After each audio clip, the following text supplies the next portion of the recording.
하나님은 우리가 행복한 삶을 살기를 원하십니다.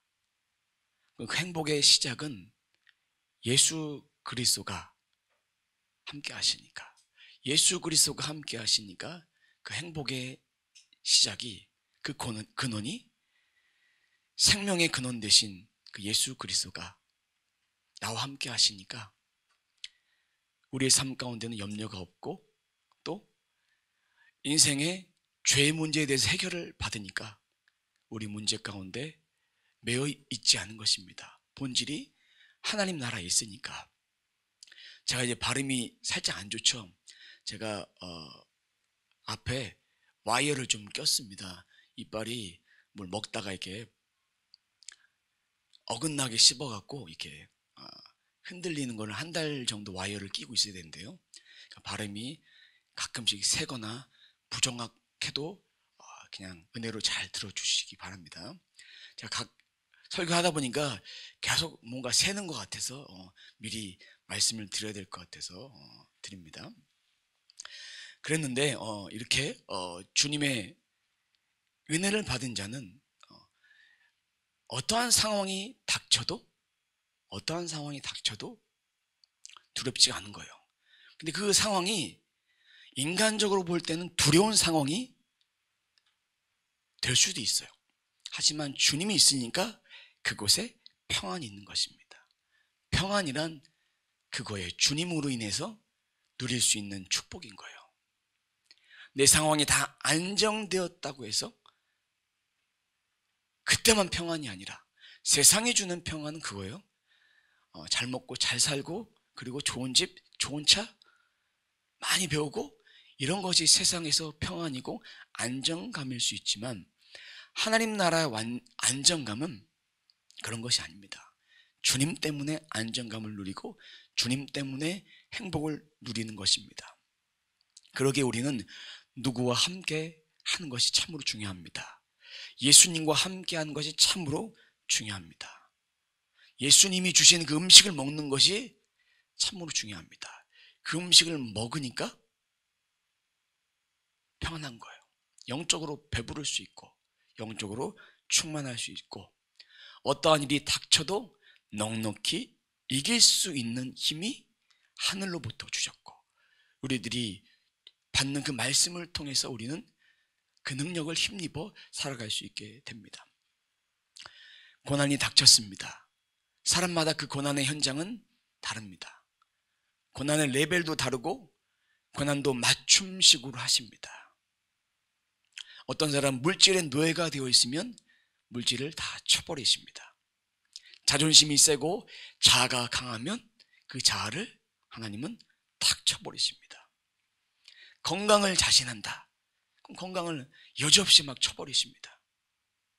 그리고 훈련해야 될 영역의 것들을 각자마다 하나님께서는 지켜보시고 다루십니다. 가장 약한 거, 가장 건드려서 강하게 만들어야 될 것들을 연단하시고 간섭하신다라는 것이죠. 그러면 이런 과정을 통해서 하나님이 회복을 주시는데 가장 먼저의 회복은 내가 죄인임을 고백하는 것, 내가 하나님의 자녀임을 고백하면서 이 모든 것이 내 것이 아닙니다. 이 모든 것이 하나님의 것입니다. 이 고백하는 것. 그 다음에는 하나님께서는 하나하나 한 가지 한 가지 회복을 시켜주십니다. 입술의 언어도 회복시켜 주십니다. 감사하도록. 제가 이렇게 이빨이 부러졌을 때 기도한 것이 있습니다. 하나님, 임플란트는 안 되겠습니다. 하나님 도와주세요. 이빨이 약하니까. 근데 마음속에서 주님께서 그런 마음 주셨습니다. 걱정하지 마라. 치과 갔다 와라. 그런 마음을 주셔서 딱 갔다 왔는데 이 철사를 끼고 있는 거예요. 제가 한 달 정도 고정하고 있어야 된다고. 근데 절대로 앞니로 먹으면 안 돼요. 부드러운 식사를 하라고 했어요. 죽만 먹어야 됩니까? 물어봤어요. 그랬더니 죽은 아니더라도 부드러운 식사. 부드러운 식사가 죽 아니겠습니까? 근데 이렇게 제가 예전 같으면 불평했을 거예요. 하나님, 제가 뭘 그렇게 잘못했길래 이렇게 하십니까?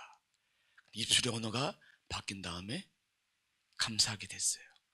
이렇게 지켜주셨구나. 이렇게 감사하게 됐습니다.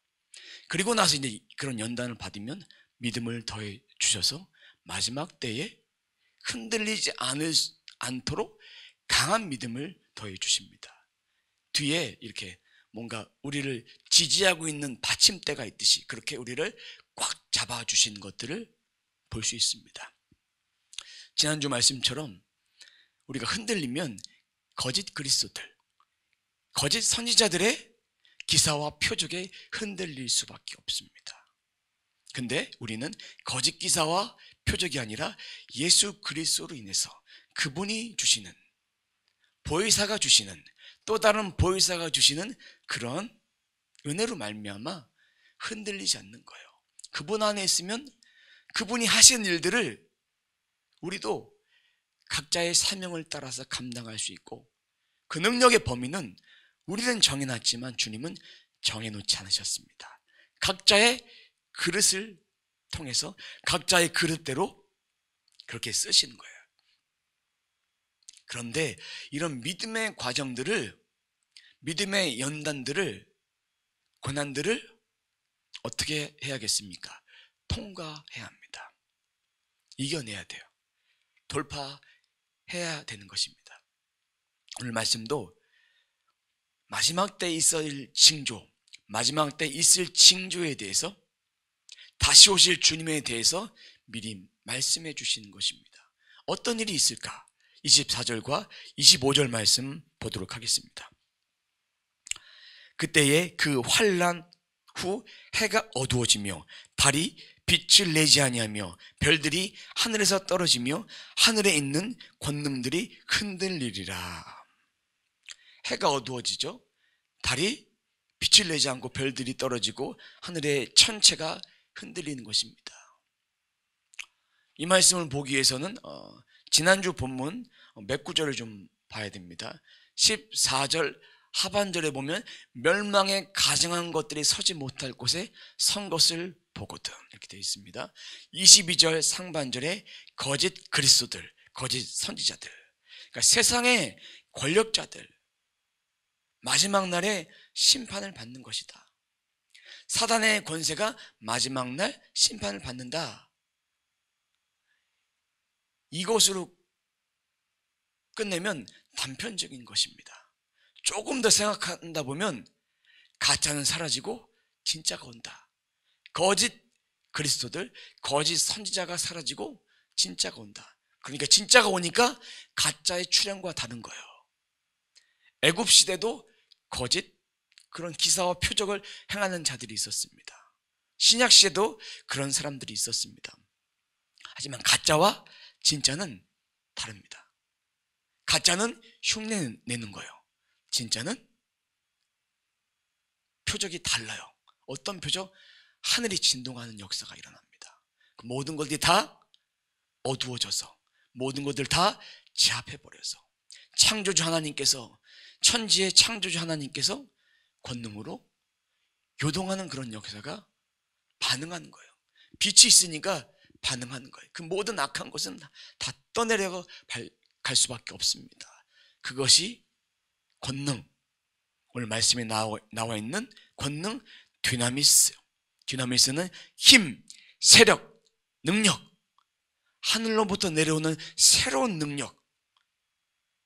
그러니까 예수님께서 이 시간 십자가에 돌아가시기 전이니까 이 말씀은 십자가의 사건과 부활의 메시지다라고 미리 예언하신 것이고, 앞으로 일어날 새 시대를 여는 그런 하나님의 권능이 임할 것이다 라는 것이 dynamis입니다. 그러니까 성령을 통해서 역사하실 것이, 성령의 권능이 dynamis가 되는 것입니다. 그럼 이 dynamis가 언제 왔냐? 말씀 보십시오.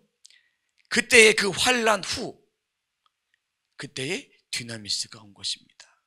환난 후에. 그러면 우리는 예수님께서 십자가에 돌아가시고 부활하시고 승천하신 다음에 다시 오실 것을 기다리는 중간 시대에 살고 있습니다.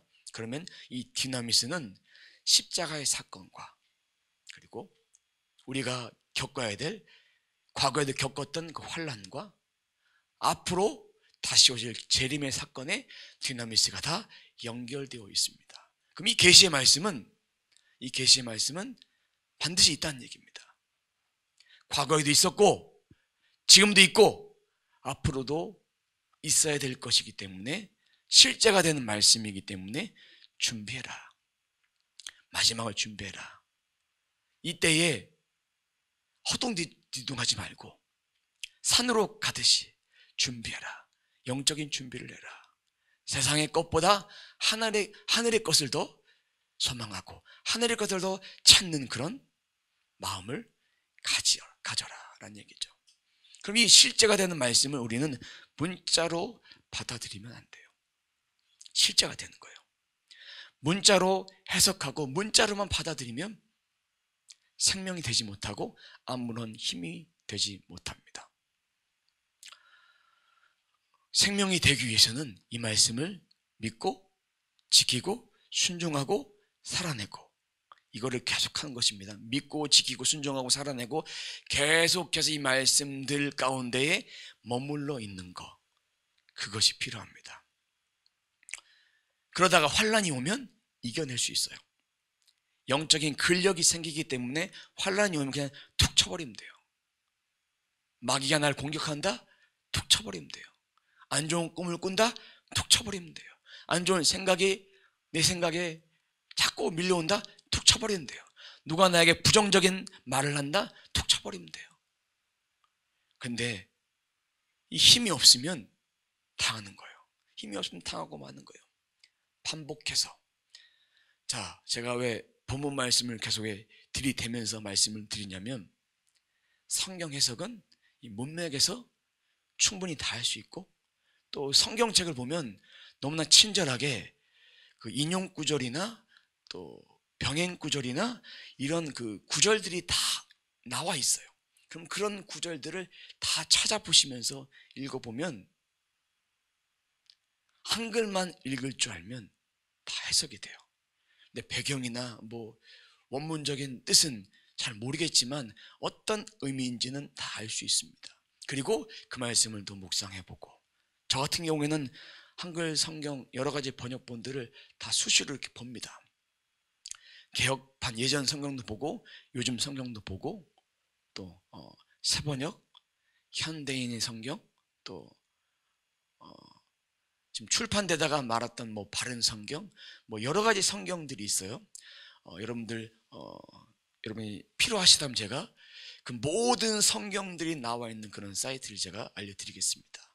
그 사이트를 통해서 성경을 읽으실 때 또 한번 보십시오. 이렇게 보시면서 도움이 되셨으면 좋겠습니다. 그렇게 보면서 말씀을 묵상을 합니다.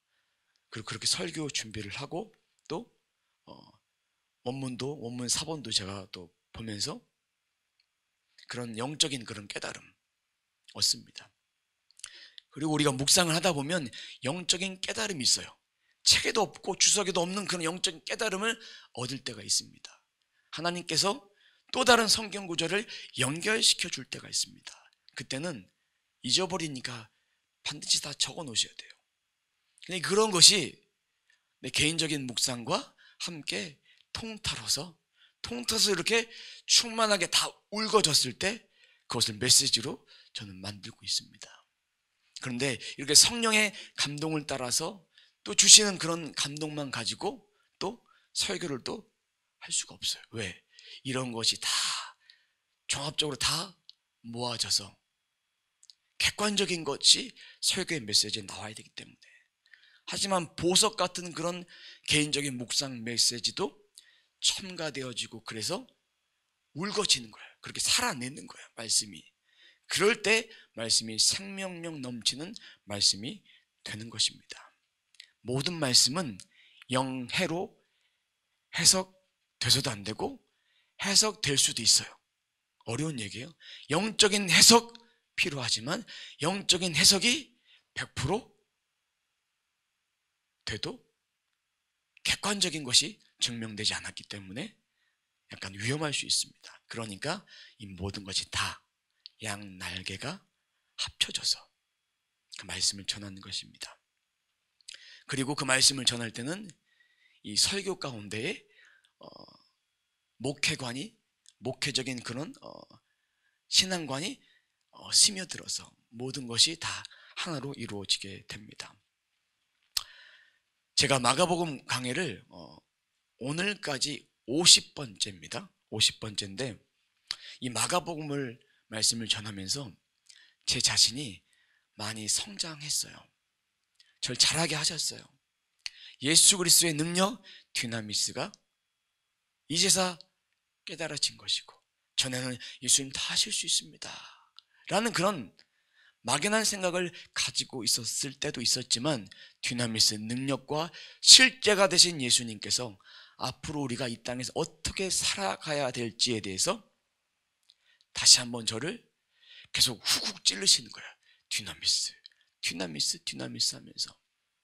그러면서 10년 골수를 막 쪼개시니까 제가 어쩔 때는 괴로울 때가 있습니다. 이 말씀을 받고 설교를 통해서 다 전하지 못했던 그런 메시지도 있습니다. 하지만 그런 메시지를 받을 때마다 제가 뭐라고 이런 말씀을 하십니까? 그러면서 계속해서 묻습니다. 한 번 묻고 두 번 묻고 세 번 묻고 또 기도하고 그리고 책을 또 봅니다. 맞는 거예요? 그런 메시지가? 그러니까 제가 겸손하게 되기 위해서 입을 열어야 될 때와 열지 말아야 될 때를 구분하면서 그렇게 하고 있습니다. 이런 전인격적인 은혜가 저와 여러분들에게 주시는 하늘로부터 내려오는 듀나미스의 은혜입니다. 그런데 오늘 말씀을 읽으면 읽을수록 이해가 되지 않습니다. 뭐냐면 주님께서 구름 타고 가셨죠? 구름 타고 오실 거예요. 상식적으로는 이해가 되지 않는 그런 말씀이 될 수밖에 없습니다. 26절 함께 봅니다. 그때의 인자가 구름을 타고 큰 권능과 영광으로 오는 것을 사람들이 보리라. 이 말씀에 듣자마자 바로 아멘이 됩니까? 여러분들 믿음이 좋으신 것 같아요. 전 듣자마자 진짜 그래? 진짜 그럴까? 이런 생각이 과거에 들기도 했었습니다. 신앙생활 오래 한다고 이 말씀이 이해되는 것도 아닙니다. 공부를 많이 했다고 그거 전혀 상관없습니다. 예수님을 구주로 영접하면 이 말씀이 깨달아지는데 이 말씀이 이해가 되는데 주님의 권능과 주님의 영광이 마찬가지로 우리들에게 오실 성령이 우리의 말로 이해가 되겠습니까? 성령에 대해서 아무리 A4 용지에 하나로 써준다 해도 그걸 읽는다고 이해가 되겠습니까? 성령이 충만함을 받을 때 예수가 믿어지는 것이 그 역사적인 생명적인 그 사건들을 우리의 생각으로는 도저히 이해할 수 없는 사건이에요. 그리고 이 말씀뿐만 아니라 모든 말씀이 100% 나는 이해가 다 됩니다. 부럽습니다. 저는 이 말씀이 깨달아지긴 하지만 이 말씀의 의미가 진짜 완벽한 100%의 의미를 주님 나라 가서 그때 주님께 더 물어봐서 그때 그렇게 완성된다고 생각이 됩니다. 100% 말씀이 깨달아지는 것도 교만입니다. 알아도 더 알고 싶은 것이 영적인 진리죠. 우리가 이 말씀을 완전히 깨달아도 부족한 거예요. 50%는 깨달을 수 있다고 생각해요. 그것도 교만인가요? 아니 10%, 90%는 주님이 채워주셔야 되는 것입니다. 예수님이 승천하실 때도 구름 타고 가셨는데 그것은 있었던 사건입니다.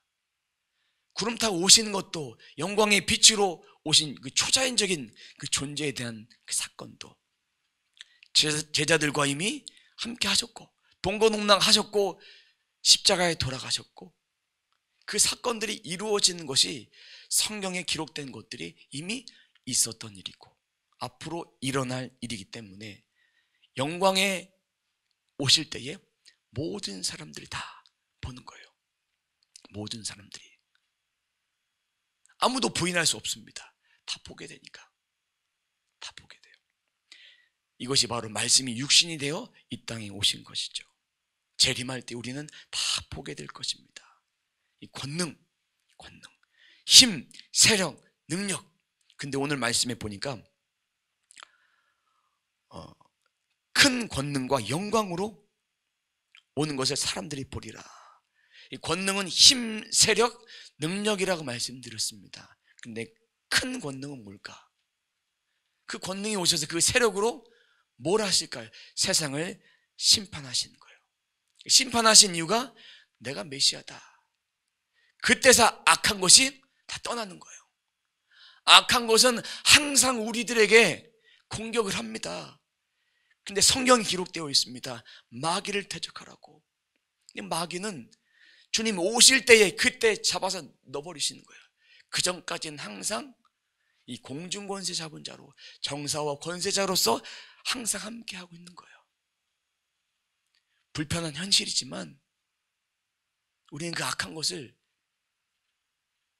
잡아서 뽑아내야 되고 계속해서 그런 작업들을 해야 됩니다. 근데 주님 오셨을 때 그 영광은 어떤 영광이냐? 모세가 십계명을 받을 때, 주님 만났을 때, 떨기나무에서 하나님 만났을 때 그 영광 모세는 눈이 가려진 채로 봤지만 우리는 그때 그 영광을 그냥 보는 거예요. 다른 차원으로 우리가 변화된 그런 부활체로 변화된 삶을 살기 때문에 마지막 때도 그런 일이 반드시 일어날 것이다 라는 것입니다. 그럼 우리는 이러한 체험들을 합니다.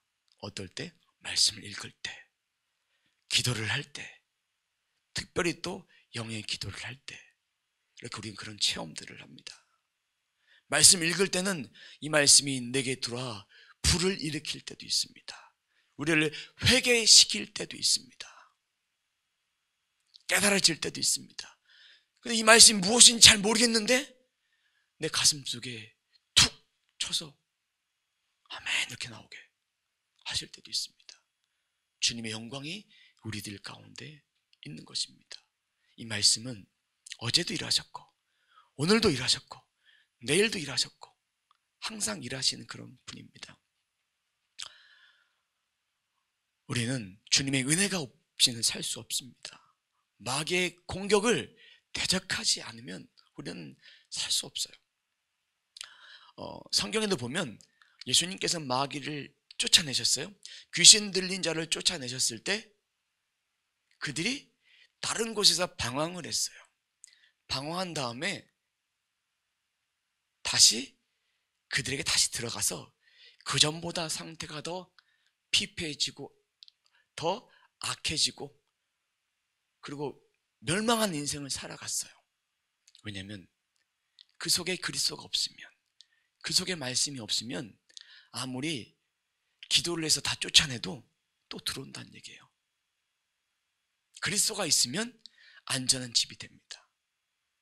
마귀는 성경에 분명히 되어 있습니다. 집을 짓고 삽니다. 집을 져요.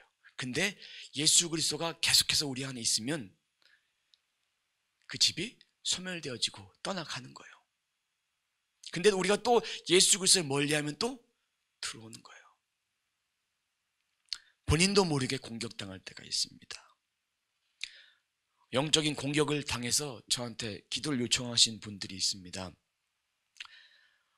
카톡으로도 좀 해드린 적도 있고 전화로 해드린 적도 있는데 최근에는 이제 제 마음 가운데 카톡에 보면 녹음하는 그런 메시지가 있습니다. 녹음을 해서 선포기도와 방언기도를 녹음하면서 그때 그 영들이 막 올라오는 거예요. 막 이게 제압하고 막 이게 축사를 하면서 이제 녹음을 했어요. 녹음한 다음에 그걸 틀어주라고 딱 틀어놨더니 그 영들이 반응을 합니다. 막 듣기 싫다, 뭐 거부한다, 뭐 이러면서 이렇게 머리가 지끈지끈 아프다 그러면서 이상한 말도 했댔고 마귀는 그렇게 우리를 공격합니다. 내 생각도 공격하고요. 내 옆에 있는 사람들을 통해서 공격을 합니다. 그 사람이 나쁜 것이 아닙니다. 그 속에 사로잡혀 있는 것이기 때문에 그때는 절대 흔들리지 말고 바짝 차려야 돼요. 생각도 바짝 차려야 되지만 무의식 가운데도 공격한다는 얘기죠. 그때는 방언기도를 하면 돼요. 여러분 그거 아십니까? 방언기도는 영들이 못 알아먹어요. 우리가 영적인 공격을 받았을 때는 한국말 기도보다 방언 기도로, 이렇게 강력한 그런 기도로 쫓아내야 되는데, 다른 거 없어요. 유창한 말 필요 없어요. 전쟁할 때 따발총이 필요합니다. 따발총이 필요해요. 따발총이 필요한데 이 방언 기도도 따발총처럼 단방언으로 그냥 계속 짧지만 짧은 문장을 계속 반복해서 해보십시오. 그러면 순간 훅 나가서 새 힘을 얻을 수 있습니다. 단방언, 여러분들이 방언하다 보면 짧게 하는 방언들이 있습니다. 그 방언들을 하다 보면 어느샌가 그 방언이 다른 방언으로 바뀝니다. 저는 유창한 방언 하고 싶은데요, 영적 공격할 때는 그런 거 필요 없습니다. 그냥 따발총으로 갈겨버리면 돼요. 영적으로도. 이러면 떠나가게 되어 있습니다. 거룩한 것과 더러운 것은 함께 할 수 없다는 얘기죠. 그런데 조심할 것은, 나는 아니다, 나는 공격 안 받아, 그럼 공격을 백발백중 받습니다. 특히 공격을 잘 받는 그런 사람들이 있습니다. 믿음의 뿌리가 약한 사람, 또 불신의 가정, 우상 숭배를 오랫동안 해왔던 가정, 그리고 무속인이 있는 가정, 그리고 무속인 근처에 사는 분, 이런 분들은 공격해요. 매일 이거를 떨쳐보내야 됩니다. 왜냐하면 제가 최근에 그것을 깨달았습니다. 지난주에 15년지기 신대원 목사님이 50세의 나이로 돌아가셨어요. 그 장례식에 계속 참여하면서 이제 안산에서 숙소를 잡고 잠을 잤는데 더러워서 잠 못 잘 뻔했습니다. 영적으로 진짜 지저분한 거예요. 불신, 음란, 여러 가지가 막 올라오는데 저는 옆에 누가 있으니까 방언 기도를 대놓고 못하고 이제 속으로 계속 하면서 이제 청소를 하고 잤습니다.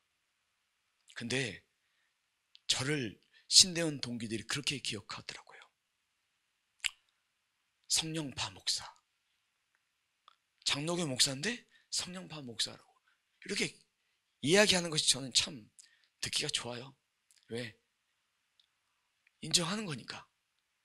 더 깨어서 있어야겠다라는 그런 생각들도 하고, 마귀의 공격들 죽기 전까지 있으니까 항상 깨어 있어야 된다. 깨어 있어야 된다. 자, 아까 이 말씀은 디나미스 하다가 이렇게 갔습니다. 근데 디나미스, 영적인 그런 존재가, 영적인 세력, 그리고 이 권능들이 마지막 때에 이렇게 주님이 구름 타고 오시면서 사람들을 끌어모으시는 거예요. 천사들이 그런 사람들을 끌어모으시는 거예요. 이 땅에 살아가면서도 주님께 디나미스의 은혜를 우리들에게 부어주셨던 것처럼 27절에도 천사를 통해서 택하신 백성을 끌어모아 주시는 거예요. 27절 함께 봅니다. 또 그때에 그가 천사들을 보내어 자기가 택하신 자들을 땅끝으로부터 하늘끝까지 사방에서 모으리라. 예루살렘 성전에서 그 성전이 멸망되었을 때 보호하시는 종이 있었어요. 환난의 때, 고난의 때, 이 땅에 당하는 환난의 때, 고난의 때도 이기게 하시고 앞으로도 땅끝에서부터, 근데 오늘 말씀해 보면 택하신 자들을 땅끝에서 모든 민족을 모으시는 거예요. 유대인들만 모으시는 것이 아닙니다. 모든 민족들을 모으셔서 택하신 백성들을 꽉꽉 차게끔 선택하신다는 얘기죠. 그때까지 우리는 예수 그리스도를 잘 믿고 흩어지지 말고 잘 믿어서 마음 잘 지키고, 그리고 택하신 자들로서 사명을 늘 감당해야 합니다. 오늘도 예배 마치고 집에 가다가 영적인 공격을 받을 수 있습니다. 툭 들어올 때 있습니다. 그때는 긴장하지 마시고 그냥 바로 그냥 툭 쳐버려 내시면 돼요. 제가 자주 쓰는 말이 있습니다. 꺼져. 그때 해보십시오. 됩니다. 자, 그러면 하나님의 크신 사랑은 이 말씀을 통해서 유대인만이 아니라 모든 민족을 향한 구원의 은혜가 있다는 거예요. 하늘 끝에서 사방에서 모아서 그 하나님의 백성들을 그렇게 모으시는데, 우리가 그 일을 위해서 우리가 죽기 전까지 사명 감당하기 위해서 영혼들을 한 명 한 명 살려내는 그런 사명들을 감당해야 합니다. 사도행전 이후에 12사도들이 그 역할을 감당했고요. 그리스도인들이, 제자들이 그 역할들을 감당했습니다. 우리도 그 역할들을 감당합니다. 그 시점은 마가의 다락방에 오순절에 강하고 극한 바람이 불어오면서 각 방언으로 그렇게 그 역사들이 일어났습니다. 그때의 방언은 철저한 외국어 방언이었습니다. 대국어 방언, 대국어. 그 대국어 방언은 실제 언어인 거예요. 내 다른 나라에서 왔던, 오순절 유월절을 맞이해서 다른 나라에서 왔던 사람들이 알아듣고 갈릴리 사람들이 어찌 이런 말을 하는가 라고 했잖아요. 그 대국어 방언. 그 방언은 끊어졌다고 하지만 오늘날의 선교지에서, 사역 현장 속에서 일어나고 있습니다. 한 가지 실제적인 이야기만 하고 좀 말씀 마치도록 하겠습니다. 어떤 부흥 강사님이 설교를 해요. 설교를 하는데 앉아있던 분이 방언을 갑자기 하는 거예요. 근데 그거는 고대 그 어느 부족의 그 방언이에요. 근데 그 언어를 연구했던 학자가 뒤에 앉아 있는 거예요. 딱 듣더니 딱 알아들은 거예요. 딱 듣고 나서 강사님이 말씀을 전하시는데 그 얘기를 쫙 하는 거예요. 그리고 선교지에서도 그런 일들이 일어납니다. 유창하게 하지만 사역이 딱 끝나면 멈춰집니다. 저도 한때 영어 방언을 좀 받고 싶어갖고 영어 대국어 방언을 받고 싶었는데 아직까지는 되지 않는데, 일본 사역할 때 일본어 방언이 잠시 나왔어요. 기도할 때. 그리고 멈춰지더라고요. 멈춰졌어요. 이 방언 기도할 때 외국어 방언이 일어날 때는 뭔가 하나님이 사역을 하시는 그런 일들이 일어납니다. 사역을 하세요. 뭔가 또 특별한 기름 부으심이 부어집니다.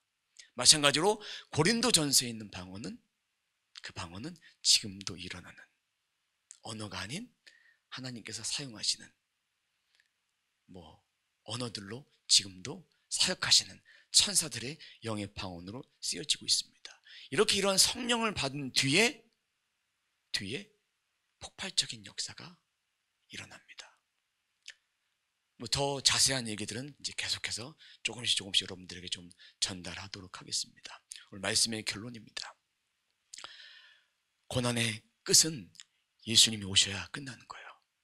그 고난은 징계가 아니라 고난은 깨닫게 하기 위해서, 축복하기 위해서, 장차 오실 권능의 날을 준비하기 위한 정금으로 쓰시기 위한 것입니다. 고난의 때에, 지금 때에 우리는 디나미스, 하나님의 은혜로만 살아야 되고 하나님의 권능으로만 살아야 됩니다. 권능으로 우리 삶의 환경 통해서 벌어지는 그런 일들을 돌파해 가는 거예요. 깨달아지는 거예요. 성령님이 주신 힘으로 말미암아 승리할 수 있는 것입니다.